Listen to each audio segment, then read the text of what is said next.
Under a cold, gray sky, rain poured relentlessly, drumming against the cracked concrete of the city's streets.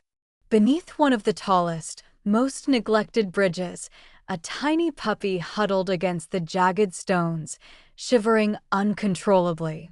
His fur was matted, soaked through, and every weak cry he let out was swallowed by the roar of cars passing above him.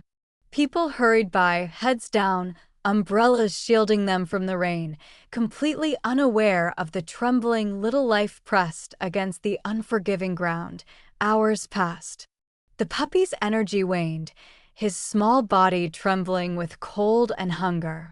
He tried to crawl forward, but the slick mud and scattered stones made every movement a struggle. Each whimper seemed fainter than the last, as though the bridge itself was swallowing his voice. He was alone, lost, and every heartbeat echoed in the empty space beneath the bridge. Just when hope seemed almost gone, a shadow appeared in the distance, a girl walking home, her shoes splashing through puddles, her scarf wrapped tightly against the rain.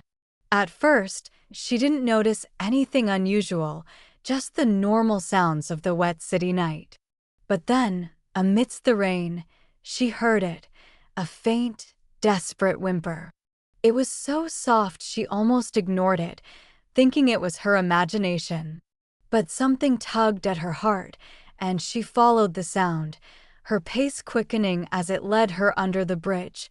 There, huddled against a broken piece of concrete, was the tiny puppy. His eyes, wide and terrified, stared up at her. His legs seemed bent at an odd angle, and his ribs were visible through the soaked fur. Without thinking, the girl dropped to her knees, wrapping him gently in her scarf. "You're safe now," she whispered, her voice trembling as much as his tiny body. Carefully, she scooped him into her arms, feeling the weight of his fragile life. She ran through the pouring rain to the nearest vet, ignoring the mud soaking her shoes and the cold water clinging to her coat. At the clinic, the puppy was examined immediately. The vet confirmed what she feared: a broken leg, malnourishment, and exhaustion. But despite it all, he was alive, and that was everything. Over the next few days, the girl stayed by his side.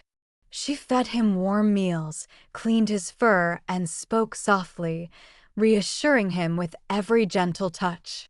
Slowly, he began to trust her. The tiniest wag of his tail appeared one afternoon, and the girl felt a burst of hope that made the long nights and tears worthwhile. When the puppy was strong enough to leave the vet, the girl brought him home. She named him Hope, a reminder that even in the darkest, loneliest moments, rescue and love could arrive. Every night after that, Hope curled up on a soft blanket, safe and warm, his tiny body finally free from the fear of the cold, rainy bridge. No longer alone, he slept soundly, dreaming of gentle hands, kindness, and the warmth of a new life.